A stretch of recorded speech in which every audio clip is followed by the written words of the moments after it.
How old were you when you first met John Gotti Sr.? All right, I was a kid. I was 13. So what happened was, I hung out on my block. We never left. Like in New York, we never left the block. Like we played stickball. Everything was on the block. Yeah, what happened to that? What happened in stickball and running through the fire hydrants? I remember when I was a kid, when the fire, in the neighborhood, they would pop the fire hydrant off and all the kids would go out and run. You play stickball, handball. Well, we would have like events, block parties. We call them like little block parties. We had them, and somebody in the neighborhood would get they would put it like on a brick house, and they would like project the movie. You ever see that? Yeah, and all the Italian people would come around and sit and watch. Yeah. That's all gone, man. I think the internet, that's what happened. Just killed it all. We were on the block all day. We played ringalivio, stoop ball, stick ball. Everything. But did he have to be in when the street lights came on? No, my mother would call us. We would go in and out. But what happened was, when I turned 13, I started when I went to public school. I was in Catholic school, and then in the 4th grade, my mother switched me to public school, and then when I got thrown out of school, right before when I was 13, so now I'm in public school, and I met some kids, and I started branching out of the neighborhood, and there was a pizzeria on 101st Avenue, so a couple of kids I knew hung out there, so I started hanging out there. So my father knew I was hanging out now off my block in the neighborhood, and there was a lot of wise guys in the neighborhood. Like every crew had a club in my neighborhood. The Gambinos, the Lucchese's, the Genoveses, the Bananas. Every family had a club in Ozone Park. So he knew I was in the street, so he didn't want me to get hurt. He didn't know, we were kids, so he took me then to the clubs, and he took me to the Bergen Hunt Fish Club. I already knew Charlie Wagons because he's the guy that straightened out my father. He also straightened out John Gotti. My father and John Gotti were proposed by the same guy to that family. So I already knew him from my whole life. Since I was born, I knew him and his brother Danny. They were both wise guys, so I already knew them. But I didn't know John or Angelo Quack or Jeannie. I didn't know none of them. And my father took me to the Bergen Hunt Fish Club and introduced me to John when I was 13 and told John, this is my son. If you see him in the neighborhood, look out for him. So he was doing it for them to look out for me, for them not to hurt me in case something happened. In case you made a mistake. Right, exactly. And so he took me to that club. He took me to Ciro Perone's club, and he started taking me around to these clubs, introducing me to people, because I knew then who he was, and I knew who they were. And that's how I met him. That's the first time I met him. And your father was made by Albert Anastasia, right? Yeah, my father was made in 1950. That's a big deal. Yeah. 54, right? 53. My 53. father was made when the books were closed. So what happened was Charlie Wagons, my father was only in his 20s. He was 20. He got straightened out in 53, the same year I was born, but the books were closed. He was what they called back then a special case because he did a lot of work for Albert. So they straightened him and another fellow out together, two guys. They both got straightened out as special cases.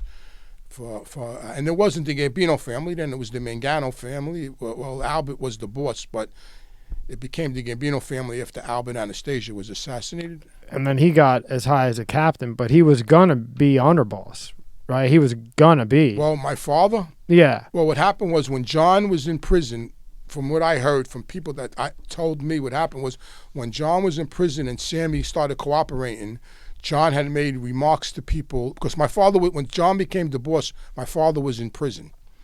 So when Sammy cooperated, John had made remarks to people that if Andy was home, I wouldn't be in this mess because I would have made him the underboss, because he needed somebody that knew people and that was friends with everybody, with people in Brooklyn, with Paul Castellano's crew. And my father fit that bill perfectly. But unfortunately, my father was in prison, so he missed that boat. Yeah. What is it with Gambino and Murder, Inc.? I never understood that. Okay. So I actually married my first wife. My son is related to Happy Mayoni. Happy Mayoni was one of the original members of Murder, Inc. He was got the electric chair when he was 32. Ooh. Him and Dadasha and Lepke. They were always affiliated with that family through the Mangano family. So there was a bunch of Jewish gangsters that were killers, and they were Lepke and all them crews, and they were with Happy, and Happy serviced them, and so when the commission got together, they wanted a crew of killers, and that's who did all the work for them. Happy, the Dasher, Garino. There was a Pittsburgh Phil. There was a whole bunch of them that were just killers, and the newspaper gave them that name, Murder Inc. But my first wife is a Mayoni. Happy was her great uncle. Her grandfather and Happy were brothers. So that's where this whole Murder Inc. thing comes from. The newspaper gave them that title, Murder Inc. Yeah, but I never understood. They were always affiliated with that crew. And that matter of fact, when my father got straightened out, in the Jewish crew there, that was always in East New York, that was part of Murders Incorporated. My father sort of inherited them when he got straightened out. So they used to. It's funny because they used to come. On Friday nights, my father used to meet in this bar on Eastern Parkway and Fulton Street every Friday night when I first started hanging out with him. And everybody knew Andy held court at this bar on Friday nights. Yeah. So with the Lufthansa heist from the movie Goodfellas, your father, just so people know, when you say fence, your father got it from them and sold it, right? What happened was the night of I was in prison. It happened in '79. I was in jail. I was in Arthur Kill Correctional Facility. And the night of the prison, my father waited in his club, Cafe Liberty, for them. And after they did the robbery, they stashed all the stuff and they came to my father's club and they partied all night till the next day, celebrating the robbery. My father, Vinny Sarah, Tommy, all of them, they were all in the club drinking with my father because my father was tight with them and they loved my father and they trusted him, of course.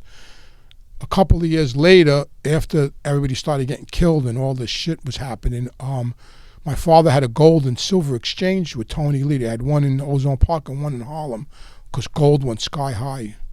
Like Jimmy Carter was the president and gold shot through the roof. It's high as hell now. Yeah, it was crazy money. So they actually saved the jewelry off to the side. You know, they kept, and they brought my father all the jewelry that they had from the robbery, and my father and Tony Lee sold all the jewelry. My father made about $250,000 for himself with that selling the jewelry. It was quite a bit of jewelry. Unbelievable. Yeah. Is that how it really happened? They started getting flashy and showing off too much. So now this is the best part of your website. What's that? Schedule your sit down with Anthony. Oh yeah. Click on that. Okay. That one, right? Just click on that. That's the link. Yep. Okay. So I'll let you explain this. So if you want to have a sit down with me, if you want to ask me questions about the life or anything about addiction or anything that transpired in my life, you will go onto that link and it goes to my manager, and he'll put you on the schedule, and then once a week we have a Zoom meeting, and people come on and ask me questions. It's a paid site, and it's a sit down, and we sit down on Zoom and we have a discussion about whatever questions they want to ask me about the mob, about my father, about myself, about addiction. It could be anything. So now when you get that, is that a one-time sit down, or no? You could come on. You could come on more than once. You could come on as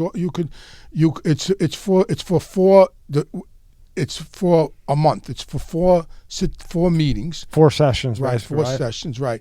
So we haven't done it in a while, but we're starting up again to do it. So it's been a lot of fun because people ask me like the strangest questions. And one guy wanted to buy memorabilia off me. Yeah. Like one guy came on it and on the sit down, and he was a collector. He's a mob memorabilia collector. I mean, you got to see the stuff this guy got.